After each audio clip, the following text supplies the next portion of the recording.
90% patient हमारे पास आते हैं और वो कब आते, जब उनकी दर्द चलने लायक नहीं हो जाती।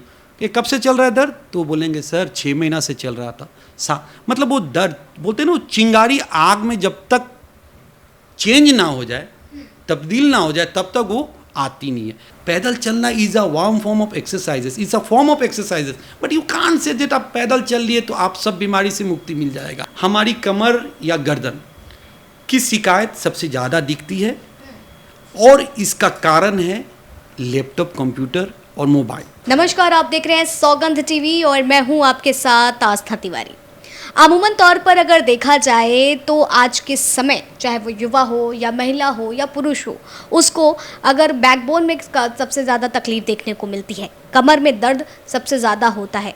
अगर सबसे बड़ी बात कही जाए तो सुबह के टाइम ये महिलाओं को काफ़ी ज़्यादा ये दिक्कत परेशान कर देती है। अब इसके मामले जो हैं, ये जो डिसीज़ है, ये बीमारी के आंकड़े लगातार क्यों इजाफा हो रहा है?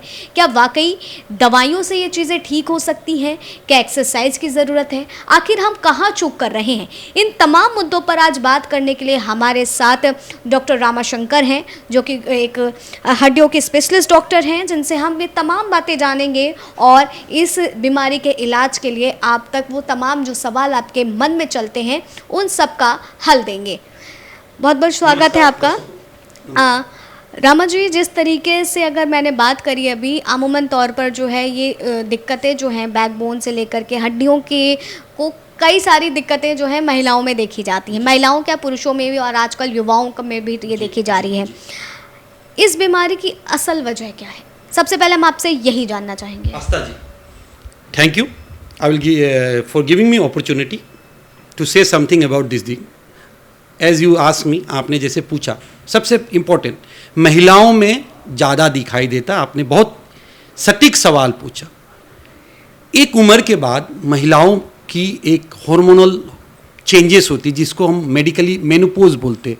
जो हमारी जो पीरियड्स आती है महीना में, वो महिलाओं में एक समय के बाद बंद हो जाती है।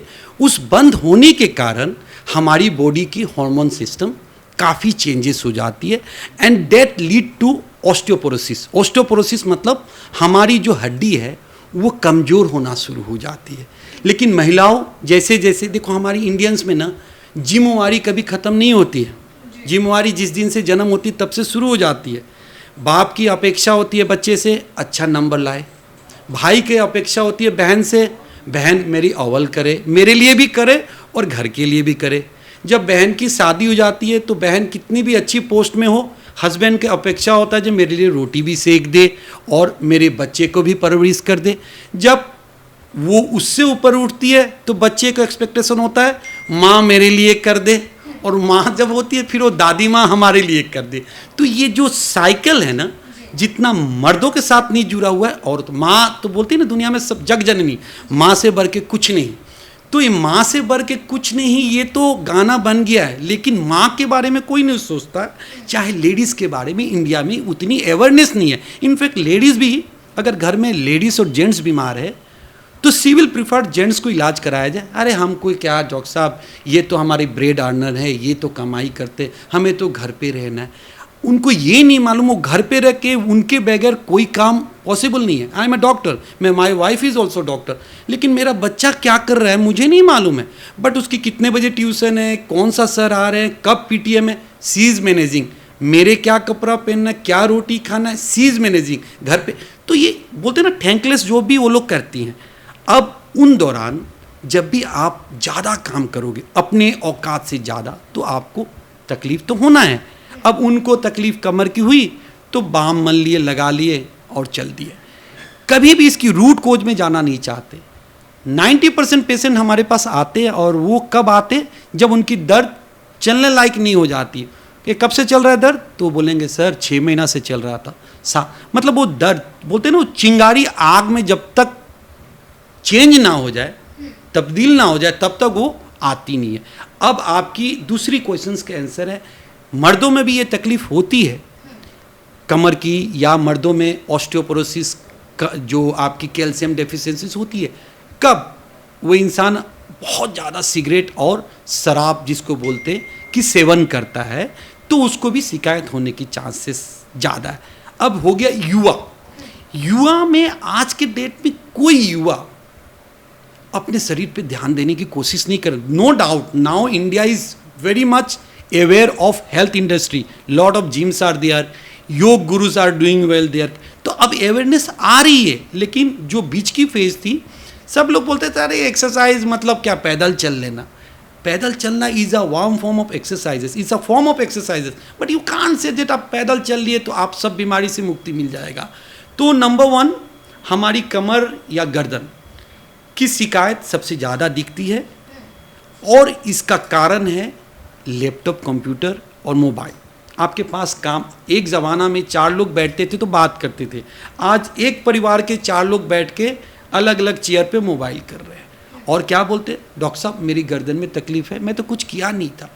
तो आपको पहले अवेयरनेस आना बहुत ज़रूरी है कि हमें करना क्या है और क्या क्या करना है। I am consultant to few software companies जो मल्टीनेशनल MNCs कंपनीज हैं, और उसमें मैं जाता हूँ, और आप विश्वास करोगे 20 से 25-30 साल में सारे को गर्दन में तकलीफ, कमर में तकलीफ, हाथ सुन होना। तो ये 3 ना वो बहुत इंपॉर्टेंट बीमारी है those who are working in software companies.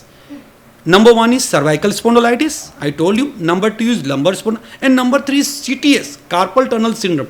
आप ना कीबोर्ड पे काम कर करके एक नस निकलती है हमारी शरीर से, वो नस दब जाती है, उसको मीडियन नर्व बोलते हैं, जिसके चलते आपके दोनों रिस्ट सूज जाएगी और सीवियर पेन होता है, और लास्ट इसकी सर्जरी करके नर्व को रिलीज करना पड़ता है।